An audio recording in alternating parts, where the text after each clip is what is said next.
Hi golfers, Nick here from GOLFTEC Singapore. It's Friday, so welcome to another lesson on golf tips.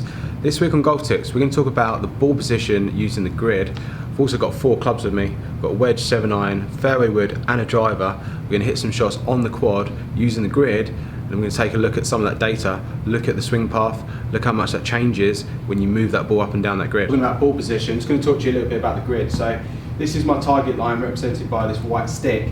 If hypothetically we play golf, we stood on the target line pretty much, had a club that was completely vertical, swing plane would go up and down in a straight line.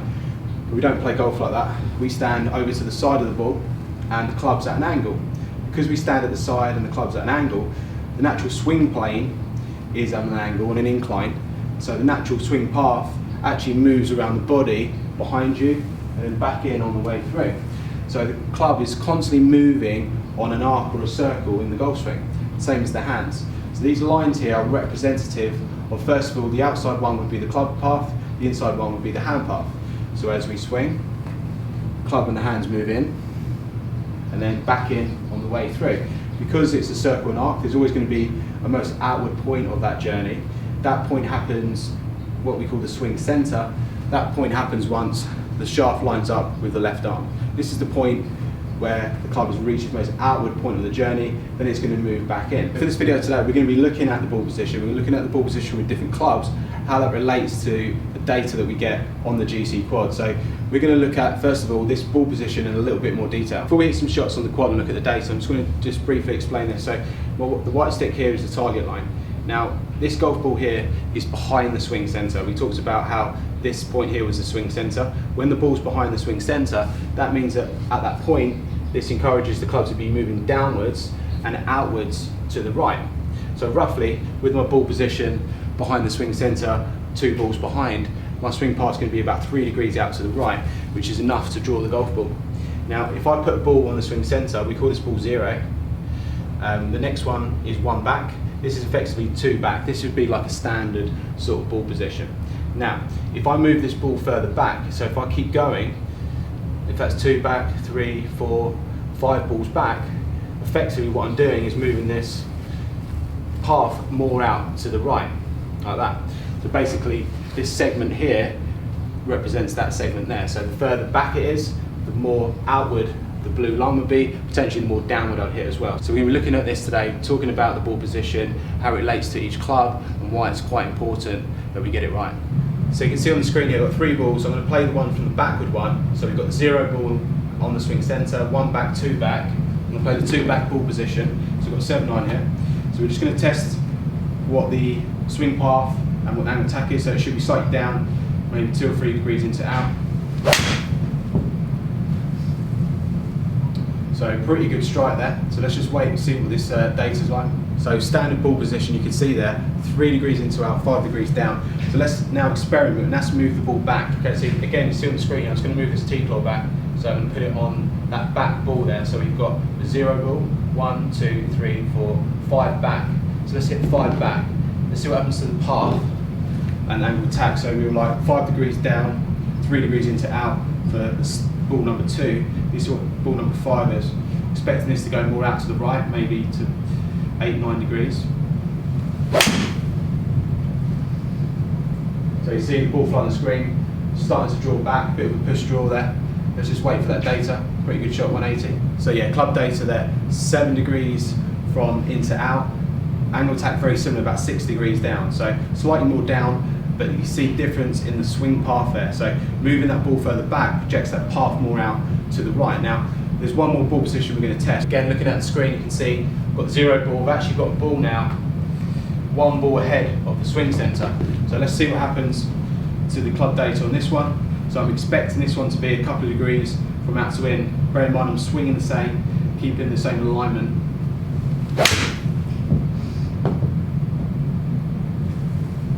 Slight pull. So I'm expecting the swing path to go slightly from out to in here. So we're now in front of that swing center. That club's going to start to sort of move more across the ball. There you go, 2 degrees from out to in. That just shows how important the ball position is. So I'm just hitting a 7-9 there, just moving it up and down in the stance, up and down on that grid. It's giving me different results, different club paths on the quad here. So next what we're going to do is just talk a little bit about the ball position in relationship to the different clubs that you hit in your bag. Now we're going to talk a little bit about ball position. So on the screen here, I've got my 7-iron in hand. You'll see how I've got it in the back 2 position from my left shoulder or left heel, but you'll notice how if you look on the screen, the ball appears just forward in the stance, in the relationship between the 2 feet. Now if I grab my wedge, I'm actually going to stand a bit closer, feet are a bit closer. I still have the ball position in the same place in relationship to my shoulder or my left heel. However, now looking on the screen, the ball appears further back, and that's really important. So let's hit this from the back 2 position. I've got my wedge, and we can take a look at the data from the quad.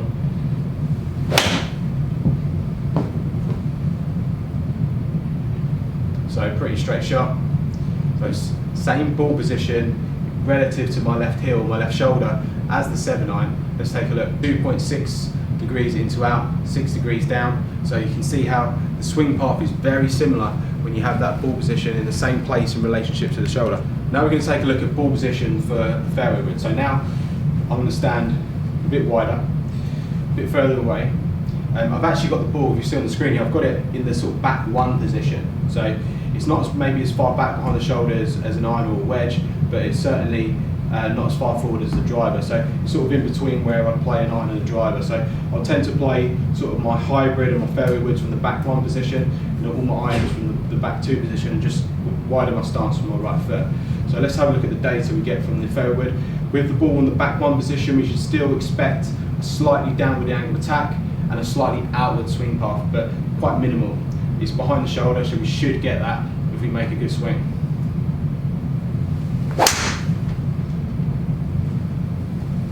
Not a bad shot, just a little bit out to the right there. Let's take a look at the data.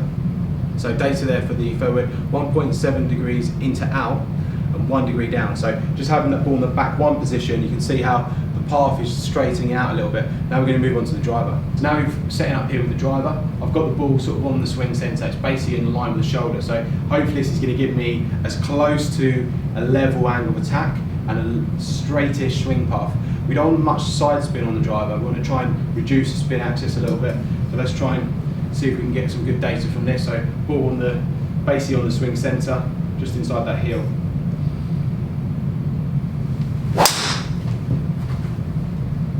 Okay, pretty straight shot, just down the right hand side of the fairway.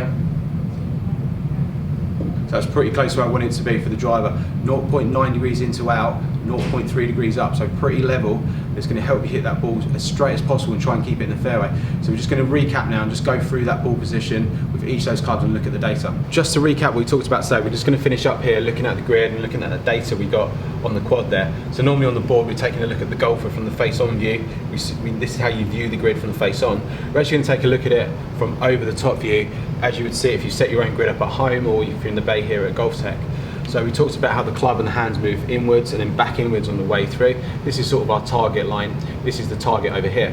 So our swing centre, which we said was the left shoulder, we've got the left foot there, basically to give us that guide. So we have the ball position, 2 balls back for sort of a standard position. So the 0 point would be that one in line with the swing centre. With 2 balls back with a 7-iron, that gave us a path that was 2.8 degrees out to the right with a 5 downwards angle of attack. Now we move the ball back here on the grid. As soon as you move that ball back on the grid, that projects the path more out to the right, and because of that, that moved the path 7.1 degrees to the right and slightly more downwards with the angle of attack.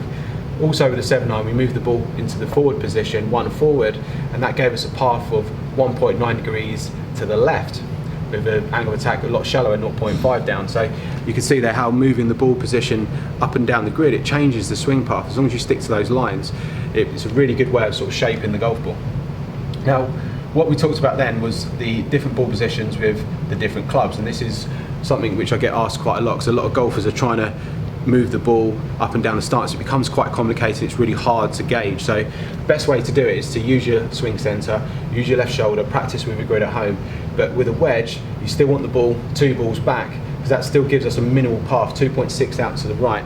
But obviously we said there with the wedge, we're going to stand a little bit narrower, so the ball does appear further back in the stance, but it still gives a minimal sort of path. We don't want too much of a in-to-out path or out-to-in path. We want that path to be quite minimal. Most clubs, we want a little bit of shape on it, but we want to reduce that spin axis as much as possible. With the fairway wind, we talked about having the ball position sort of one ball back of centre, and that still gives us a chance then to hit slightly downwards and slightly out to the right. So the path with the fairway wood was 1.7 out to right, 1 degree down. So we want to hit down with every club in the bag. Maybe the fairway wood just a shallower sort of divot, but we still want to make sure we hit down. That's going to help you get the right contact. So one ball back with the fairway wood. Driver, we played off the swing centre. That gave us as close to zero as possible for path and angle attack. That's really important. We want to try and reduce the spin axis as much as possible. We don't want to be hitting excessively down, we don't want to be hitting excessively up with the driver. If we're close to zero, that gives us a best chance of finding the fairway and keeping that ball as straight as possible. So 0.9 degrees path out to the right, 0.3 degrees up when we had the ball on the swing centre. So really interesting stuff there, golfers. If you've got any questions on that, post in the box below. If you don't already, please follow me on my other social media platforms, and we'll see you again next week for another episode of Golf Tips.